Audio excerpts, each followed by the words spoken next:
صدق الله العظيم.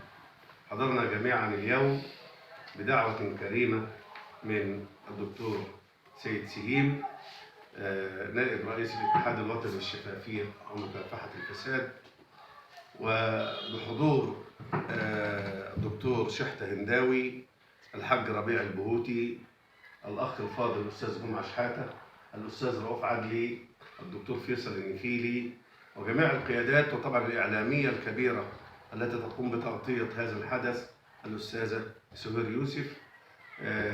حضرنا جميعا لنعلن دعمنا المطلق وتأييدنا التام لفخامة الرئيس عبد الفتاح السيسي أو المرشح الرئاسي عبد الفتاح السيسي لفترة رئاسية قادمة إن شاء الله، ونقول له سر على بركة الله، فنحن جميعا خلفك، والاتحاد الوطني للشفافية بقيادته ورجاله كلهم خلفك، ويعلمون جيدا حجم الإنجازات التي تحققت بفضل الله وفضلك، وتحول مصر إلى جمهورية جديدة يتحاكى عنها العالم القاسي والداني.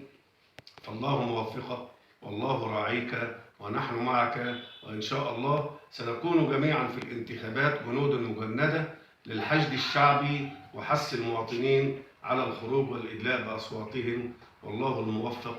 وتحيا مصر، تحيا مصر، تحيا مصر.